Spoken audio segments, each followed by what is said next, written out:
Today's question is all about the what ifs. The what if I forget everything that I'm supposed to say up there? Or what if I bomb and it just looks horrible? What if I look silly? What if they don't like it? All of the what ifs.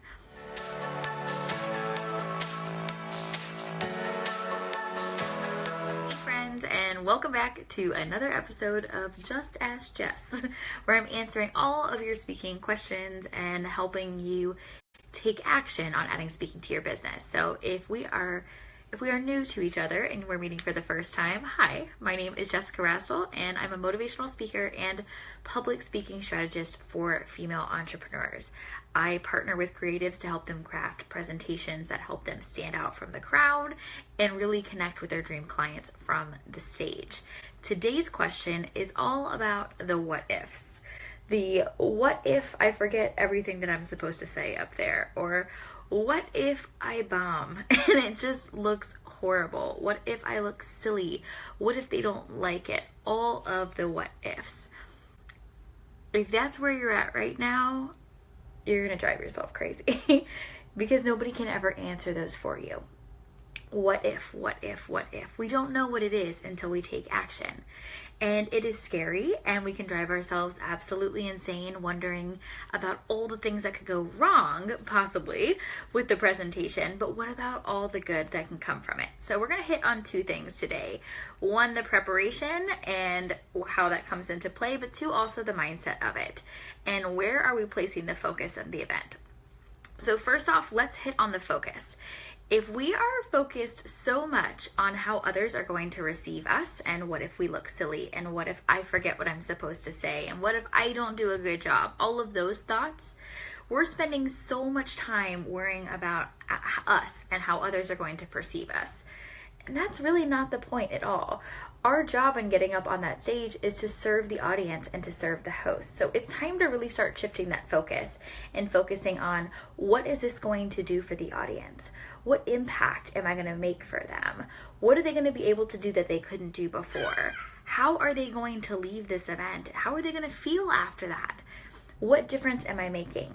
If we're not focused on those questions before the event, we will drive ourselves crazy. On the other side of that, we have to prepare. We have to put in the work. So I'm going to tell you a little story. About 11 years ago, when I gave my first presentation. So this is what I hear a lot from people, right? Saying, well, Jessica, it's different for you because you do this all the time, or you've been speaking for a long time, but it hasn't always been very good. So let's just say that honestly. The first presentation I gave was so scary. I mean, they're still scary. They're always going to be scary. But the first presentation I ever gave was horrifying. If you don't know, when I was a freshman in college, I was 18 years old and I made a horrible decision that shattered countless lives. I drank, drove, and killed my best friend. Right after the accident, it was coming up on prom time at the local high school I had graduated from. And I didn't really know what I was going to say, but something in me just said I needed to go talk to these kids. I had just graduated from the school a year earlier, and I knew the traditional presentation that happened before prom every year, where the principal would come out and tell you the rules, what you could, what you couldn't do. But it just, that impact wasn't there for me. I knew I needed to go. I knew that I needed to go talk to these kids, and I needed to share with them the decisions that I had made and hope that they wouldn't repeat my mistake. But that was scary. The thought of sharing with the world everything that I was going through, sharing with the world the biggest mistake that I had ever made, the unmeasurable pain that I had caused, that was eating me alive. But when I started to shift that mindset and think about what this could do, that no matter on how uncomfortable it made me, that the reality was maybe just one person in that audience wouldn't repeat my mistake, how dare I not share that message? So I prepped and I spent weeks writing out my presentation word for word. I had this thing structured, it was down, and I was there to prevent somebody else from repeating my mistake. Now, it wasn't pretty. I read it word for word off a piece of paper.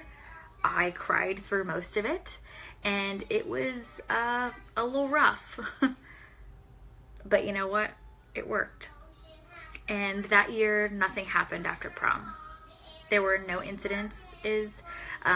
We got a lot of phone calls and letters from parents whose kids came home after prom rather than going out. The school thanked us, and it just lit this fire in me and let me know that these presentations weren't about me at all. I was just the messenger. I was just there to deliver a message to these students, and somebody in that audience needed to hear it. So all of those what ifs and fears that I had about how people were going to perceive me flew right out the window. And now my concern was, am I saying the right thing? Did that person show up to school today? What do I need to do in order to get this through to them? And when I started shifting that mindset around how I was showing up for the audience, I was able to deliver in a better way. And I started shifting the way that I prepared my presentations and the way that I crafted things to make sure that I was serving each audience, that these presentations were not about me. They never have been, and 11 years later, they're still not. So I want to encourage you that if you're getting nervous and scared, if you're asking yourself the what if questions around presentations or even live streams and things like a video, who is it that you're serving? What difference are you making for your audience, whether it's in their life or in their business?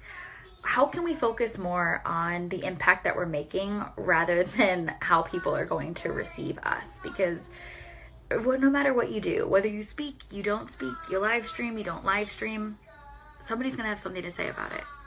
I promise you they will. So why not take the path that's going to allow you to make a bigger impact? Sometimes it's uncomfortable. We got to put a lot of prep work in behind the scenes, and none of that is pretty or fun, but it allows us to leave a bigger mark on the world. So if that is something that you're working on, I want to challenge you to do those two things. One, shift your mindset from how you're going to be received to how you're going to make an impact on that audience. And two, put in the work. If you'll notice, even that first presentation I gave, I wrote it word for word. I spent weeks making sure that I crafted that in a way that would impact this audience. And today, I do the same thing. I don't go deliver a presentation without crafting it out, doing my homework, doing my research, knowing who I'm serving and how I need to show up. And you need to be doing the same thing. So I want to challenge you, whether you're presenting on an online summit, you're delivering a presentation in person, you're doing a live stream, put in the time to craft that talk that serves your audience.